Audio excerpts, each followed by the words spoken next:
Trade with clarity.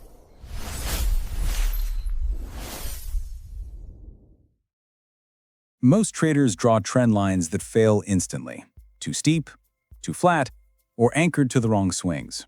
Today, I'll show you how professionals draw them with precision, wick to wick, using only the swings that matter. If you've ever wondered why your lines don't hold, this video is going to change the way you see the chart. A trend line isn't a diagonal sketch. It's evidence, a record of where buyers or sellers stepped up and defended price consistently.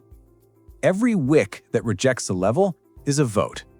A trend line connects a series of these votes into a single, readable narrative.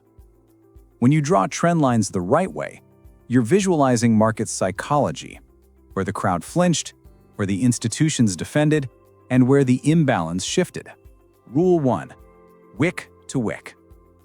Professionals draw trend lines on the extremes because the wick shows the truth. The wick is where price actually traded. The body is just where price closed. If you anchor your trend lines on bodies, you're ignoring the rejection, ignoring the trapped traders, and ignoring the liquidity. Wick to wick gives you precision. Body to body gives you an illusion. Rule 2. Only connect valid swing points. This is where most traders go wrong. A valid swing has 4 characteristics. 1. It has space. You need at least 2 to 3 candles on each side so the pivot actually stands out. If it's buried inside chop, it's not a swing. It's noise. 2. The wick shows real rejection. Weak wicks mean weak conviction. Strong wicks tell you someone defended that level with intent. 3.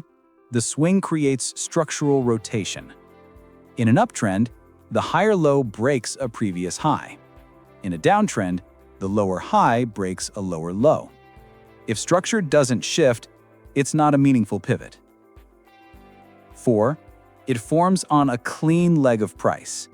Not inside compression, not inside overlapping candles, and never inside random spikes. Everything else gets ignored. When you connect major swings and disregard minor noise, your trend lines become sharper, cleaner, and far more predictive. Rule 3. The first 2 touches create the trend line. The third touch confirms it. The first touch is your starting point. The second touch is alignment. But the third touch, that's the test. It's where the market proves the trend line is real. On that third touch, you want engagement. A wick rejection, an engulfing candle, or a bounce that respects the line. If the third touch slices straight through, the trend line wasn't valid. No confirmation, no confidence. Rule 4. The angle of the trend line matters. A trend line becomes too steep when price accelerates faster than swing structure can reconnect with it.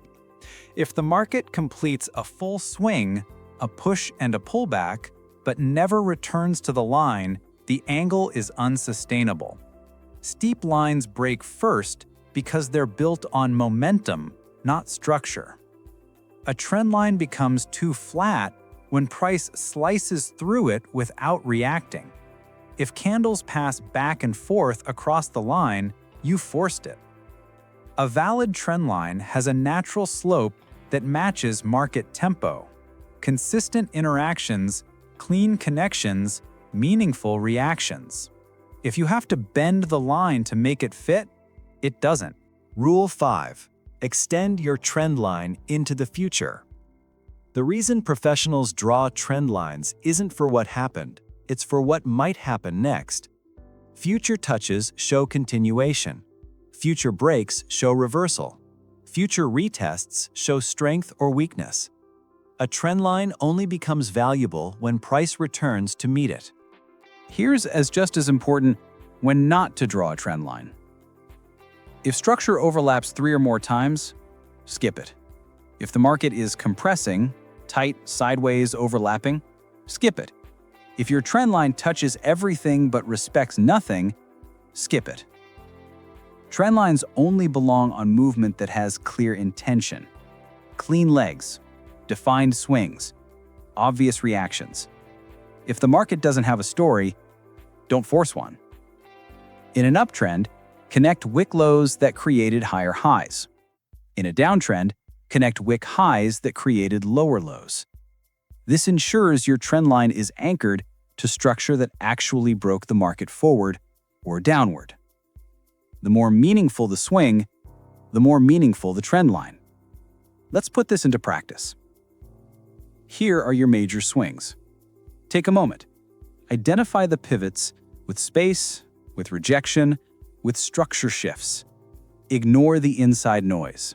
Ignore the little flicks. Connect the real swings, wick to wick. Pause the video and draw it. Now, compare your line to the professional version. Is your angle natural? Did you connect the right swings? Would that trend line have attracted future reactions? This is the skill. This is how you develop precision. And to keep you sharp, here are the 5 trend line mistakes to avoid. Connecting every swing. Using candle bodies instead of wicks. Forcing lines inside consolidation. Redrawing lines after they fail, and trusting steep, unsustainable angles. You now know how to draw trend lines like a professional. Clean, selective, and wick to wick. In the next video, we take this deeper and use trend lines to build real trades, entries, exits, reversals, and full top-down narrative. If you're ready to elevate your chart reading, subscribe. And welcome to the Wolfpack.